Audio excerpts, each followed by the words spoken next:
Remember that marriage represents the image and the likeness of God. When you read Genesis chapter 1 verse 26, God says, let us make mankind in our own image so that they would dominate the birds of the air. And then when you read downwards, it will tell you male and female, he created them. So both of you, when you come together, you represent God. So it's important how you behave in the marriage. And also remember that the next generation, their future depends on the way you are marrying, the way you treat your spouse, the way you treat your husband or your wife, because your kids, they are learning from you. God is interested in the next generation. So if you dishonor God in your marriage, if you show wickedness in your marriage, if you distort the image of God in your marriage, the Bible says in Galatians chapter 6 verse 9, that you reap what you sow. God cannot be deceived. A man reaps what he sows. So my dear, if you are not ready to treat somebody like a king, if you're not ready to treat somebody like a queen, then don't bother. Don't get into the institution of marriage, because whatever that you are sowing in that marriage, you are going to bear fruit and you are going to eat it, whether you like it or not. So we have to be very, very careful, because at the end of the day, as I said, marriage represents the image and the likeness of God, because male and female, he created them. He said, let us make man in our own image, mankind. So what kind of attitude are you showing in the marriage? Are you representing God well? Can your kids say that in the future, we want to get married because of the way our mom and dad, they stay together?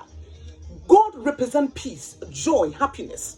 But your spouse is always in depression. Your spouse is always anxious because of your wickedness, because of your bad attitude.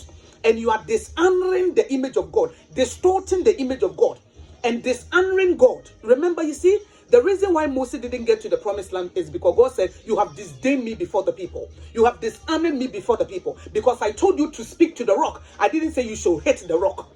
And because of that, Moses was not able to get to the promised land. My dear, you have to be very, very careful. If you are ready to get into the institution of marriage, then remember that you represent the image of God, and you are not going to distort, you are not going to dishonor the image of God. People will look at your marriage and will say, we want to get closer and closer to God.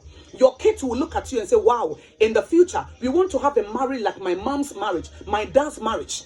But the wickedness and the way you are portraying yourself in the marriage, remember that you are sowing bad seed, and that seed at the end of the day, it will bear fruits and you will eat it. You will reap what you sow. That wickedness will come back to you. You will never have a good future.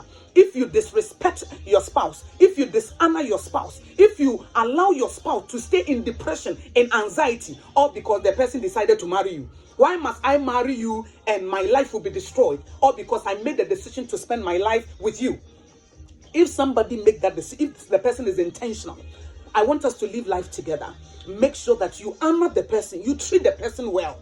The Bible says even our enemies, we should bless them, we should treat them well. How come that you treat your spouse like somebody who is nothing, who is worthless? You have no right to do that. If you do that, you are dishonoring God, and God of vengeance. At the right time, you will reap what you sow. Let's treat our spouses well. Let's ensure that when we get into the institution of marriage, we represent God well, and then it will give glory to his name.